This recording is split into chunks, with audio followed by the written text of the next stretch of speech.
Since the dawn of anti-smoking campaigns, we have been told that nicotine is the ultimate enemy, a chemical as addictive as heroin. This is the basis of many anti-vaping campaigns and the reasoning behind classifying electronic cigarettes as a tobacco product. But if nicotine is really so dangerous, why are nicotine replacement therapies like gums and patches available at virtually every drugstore, sometimes right next to the candy and magazines, with no prescription necessary? Is it possible that everything we think we know about nicotine is a lie? The Harvard School of Public Health conducted a study of 787 smokers who had recently quit and found that over the long term, nicotine patches and gums were no more helpful to smokers than quitting cold turkey. If nicotine is one of the most addictive chemicals on the planet, why couldn't these people quit by simply getting their nicotine from somewhere else? Maybe because nicotine by itself isn't what creates the addiction. Scientists have always looked at nicotine addiction in the context of it being in tobacco cigarettes.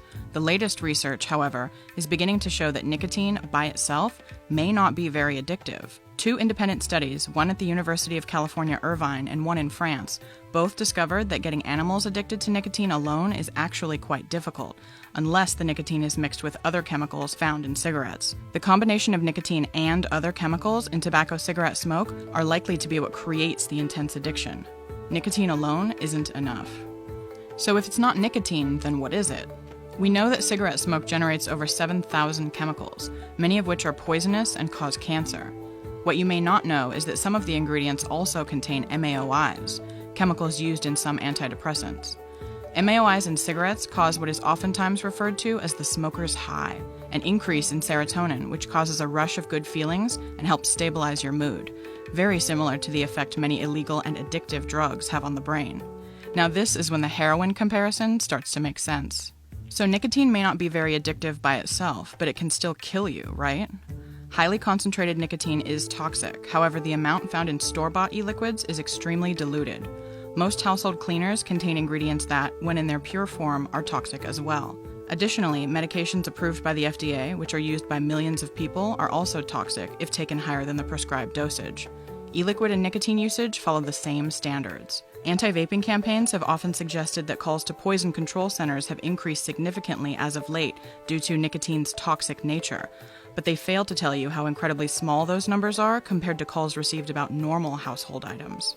Currently, studies are being conducted on the therapeutic effects of nicotine on neurological diseases like Parkinson's, the early stages of Alzheimer's, ADHD, and schizophrenia.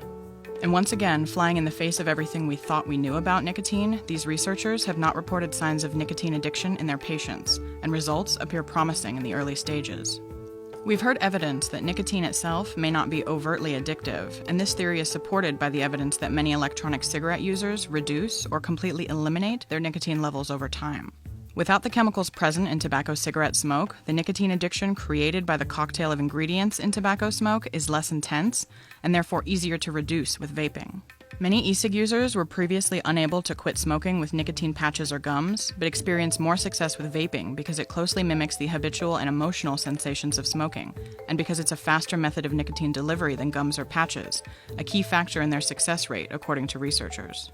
Nicotine is the primary ingredient of focus in electronic cigarettes by politicians and anti-vaping campaigns, and their argument is that nicotine is dangerous and therefore must be regulated as a tobacco product. However, we've seen evidence that nicotine alone is likely not the primary cause of tobacco addiction and may actually be able to help treat many neurological diseases. Where, then, is the basis for putting it in the same category as dangerous and toxic tobacco cigarettes? That's a question you may want to ask your legislators.